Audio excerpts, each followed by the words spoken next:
Shalom Yasharala Yahawah, Brother Malak back with the biblical lesson. And the ministry work is the real work.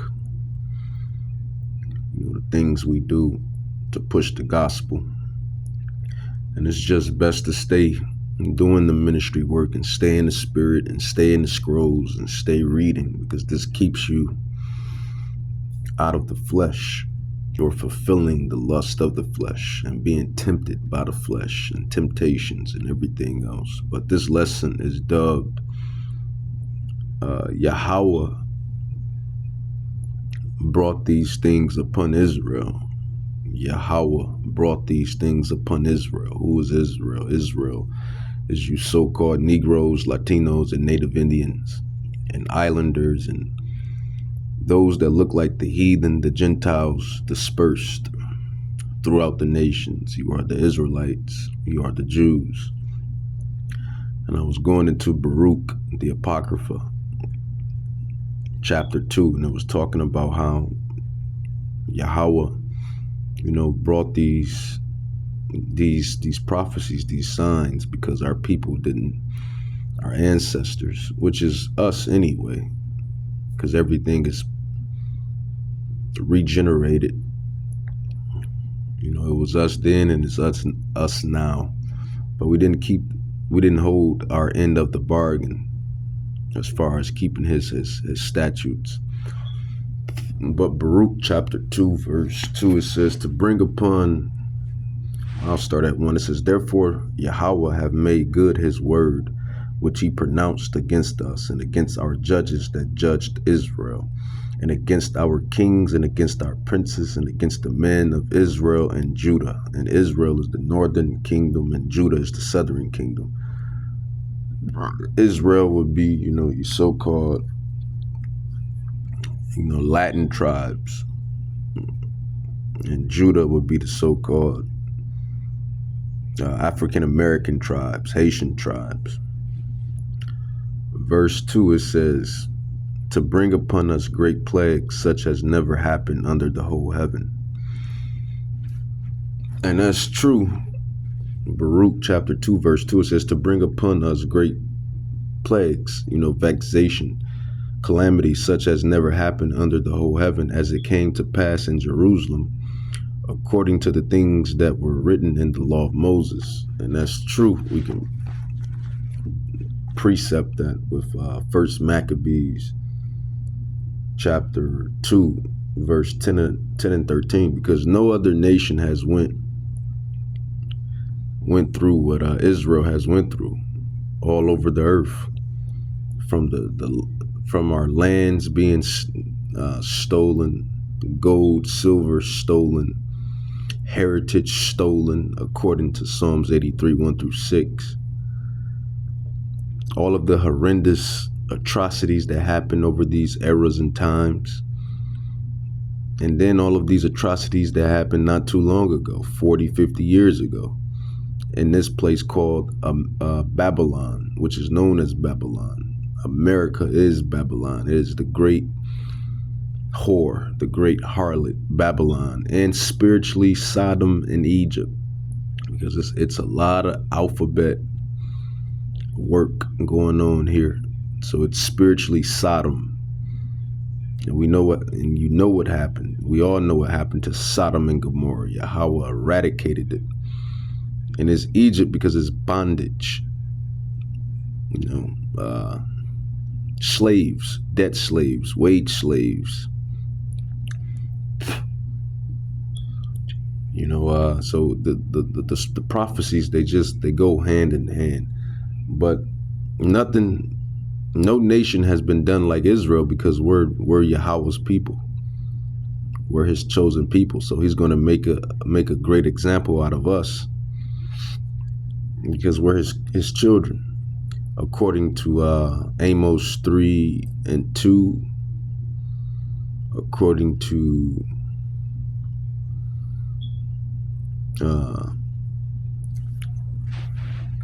let's grab it, let's get it. I haven't went down those scrolls in a minute. Amos 3, 2.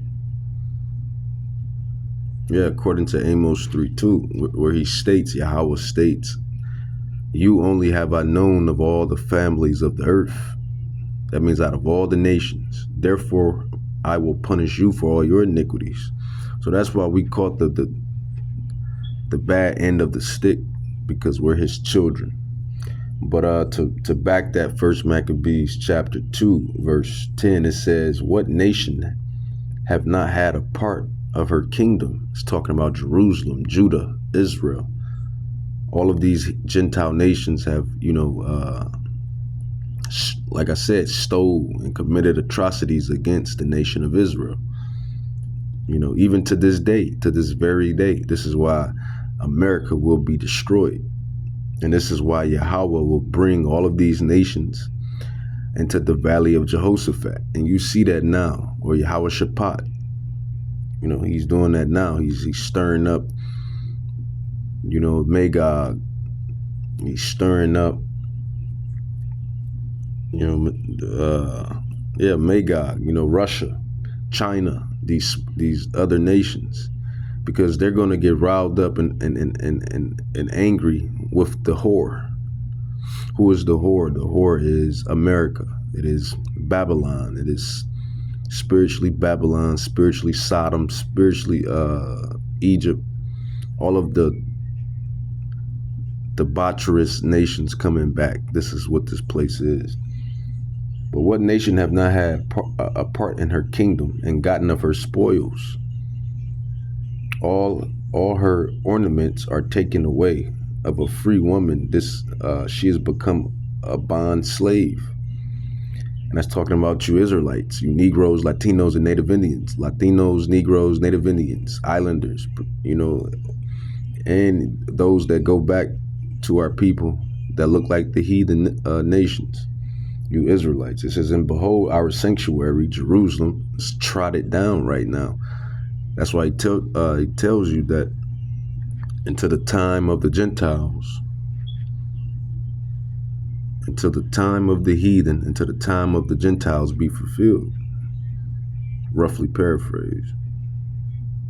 Because those individuals there are not the bloodline people. They don't go back to the original Israelites. So much proof and artifacts and archaeological evidence that's out there.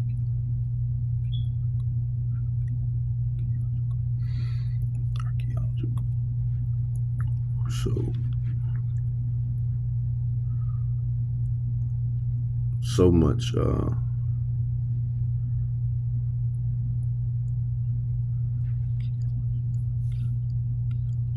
or I probably butchered that, but more so it's so much archaeology that's out there and that's being studied. Archaeology.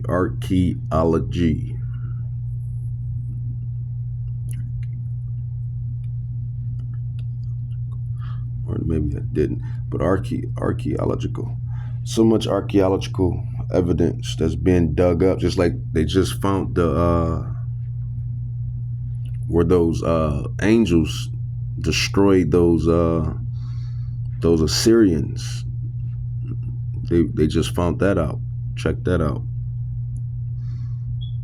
Where I think like 2 angels destroyed like 20,000 Assyrians or something like that. I could be miscounting that, but they just found that, and they continue to find everything in this Bible. But yeah, man. So why is Israel in the state that they're in? Because our Father Yahawah put us in this state because we didn't keep the end of the bargain, the blood covenant. This is how you know that we're the Israelites. These signs and prophecies. Because it doesn't matter what status you have here or how you may be doing here, either if that's good, great, bad, or whatever, middle, whatever. You're not supposed to be here. You're supposed to be in Jerusalem. You're supposed to be in Israel. You're supposed to be judging the earth, ruling the earth, because we are the Israelites. That's our true plight. That's our true position on the earth. Baruch 2, it says, to bring upon us great plagues such as never happened under the whole heaven, as it came to pass in Jerusalem according to the things that were written in the law of Moses, that a man should eat the flesh of his own son and the flesh of his own daughter.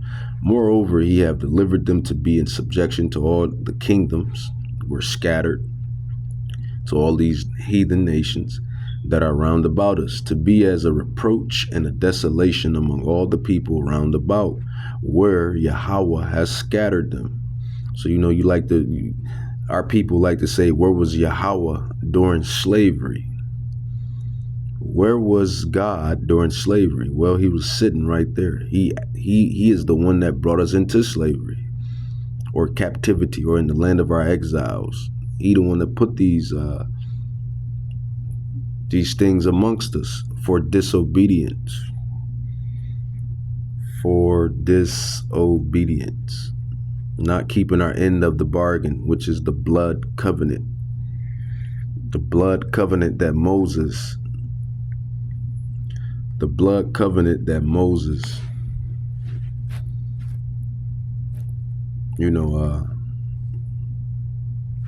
processed.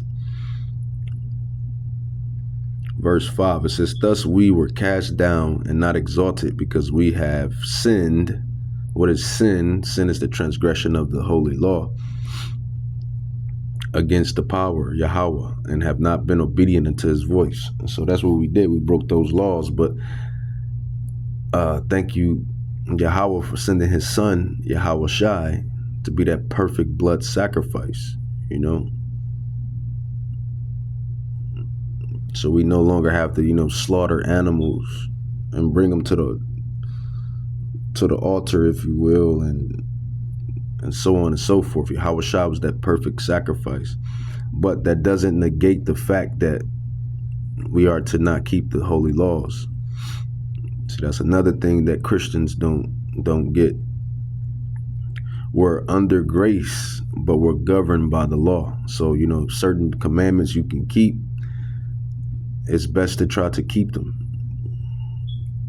But you're not going to be saved just on commandments alone.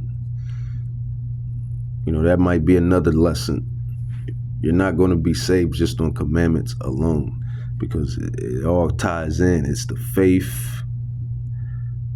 It's the faith of Yahawah Shai. It's walking like Yahawah Shai to the best of your ability. We know we're in these bodies, this flesh, so we can go off any minute. That mechanism of sin, that mechanism of being tempted in temptation. But we are to walk like him, to believe like him, to have faith like him, and to do our works, our ministries, to lay our brick down, brick by brick, the ministry work. But jumping down to verse 7, it says, for all these plagues are come upon us, which Yahawah has pronounced against us. So Yahawah put us in this situation because of disobedience and breaking the blood covenant. It says, Baruch 2:10, it says, yet we have not hearkened unto his voice to walk in the commandments of Yahawah that he has set before us. They wasn't doing it then, and they still don't do it now. This is why you have a thing called the 2/3. The 2/3. Verse 18, it says, of Baruch 2, it says, but the soul that is greatly vexed, which goes stooping and feeble, and the eyes that fail, and the hungry soul will give their praise and righteousness, O Yahawah. And that's the righteous, the elect, and those that supping and trying to understand, what is this reality? What is this reality? Why is this reality upon us? Baruch 2:30, it says, for I knew that they would not hear me, you Israelites, you hard-headed African Americans, you hard-headed Latinos, you hard-headed Native Indians, you hard-headed Brazilians, Islanders, all of you that goes back to the stock of Abraham, Isaac, and Jacob and the 12 sons. You are a stiff-necked people, and it's not even hard to reconcile that. Our people are hard-headed and stiff-necked, and they're gonna do what they want to do. Nothing is new under the sun. That's why Yahawah tells you, if he would have gave this heritage, this covenant unto the heathen, they would have took it. He actually states that, like, they would have, where he says that if I would have brung this to a strange nation, or a strange nation, so to speak, I'm roughly paraphrasing it, they would have listened or hearkened. But he said, I don't bring this truth, this heritage, this covenant to a strong nation. I bring this to you, and y'all don't hearken. So it's easy to identify who the Israelites are, and they know who the Israelites are. These damn devils know we're the Israelites. These heathens know we're the Israelites. They know it, especially those that Yahawah has given power for this short time. Those that have took over the earth, and that rules the earth in wickedness. They know, because you can't tell the truth unless you know, you can't tell a lie unless you know the truth. You can't tell a lie unless you know the truth. Baruch 2:34, I knew that they would not hear me, because it is a stiff-necked people, but in the land of their captivities they shall remember themselves, and they shall praise me in the land of their captivity. And that's what we do now. Prophecy. Everything is prophecy, man. It's all prophecy. And they shall praise me in the land of their captivity. That's all the captivities that we're in all of these lands of exile, serving amongst these heathens, serving, being slaves. This is why when we tell you that the great reparation is coming, the great compensation is coming, that is that's going to be where these Gentiles, these heathens, are going to go into captivity, starting with the movers and shakers of this society. These bankers and Zionists and warlocks and sorcerers and wizards and witches. They're going into captivity. These Rothschilds and Rockefellers and DuPonts and Oppenheimers and Rockefellers and all of these, these Arsenis and all of these families you don't hear about. These pickaboo. I don't see you, pickaboo. They hide behind. They hide out in the behind the scenes or whatnot.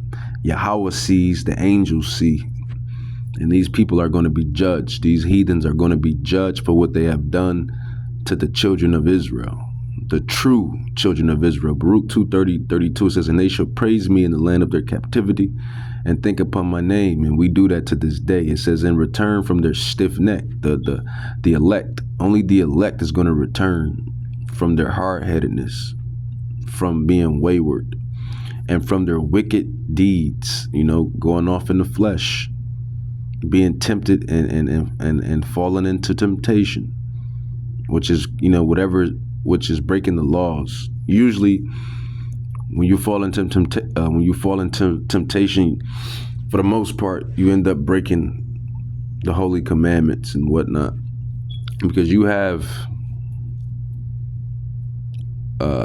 like I said, you have righteous desires and you have wicked desires. Tick and tack, tack and tick, yin and yang, yang and yin, water, fire, up, down. You have righteous desires and you have wicked desires.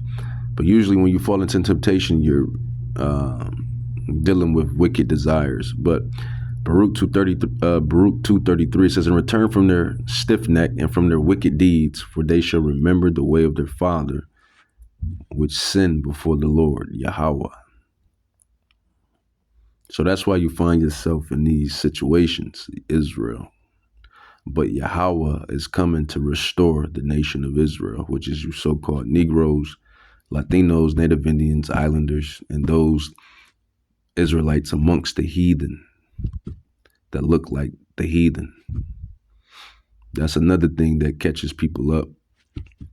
You have Israelites that look like the other nations, and they're in fact Israelites.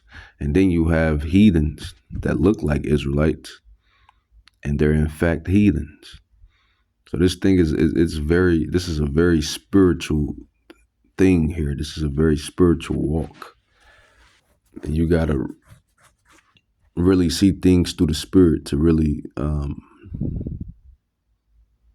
get a full comprehension on that. But with that, I want to say Shalom, Yasharallah, Yahawah.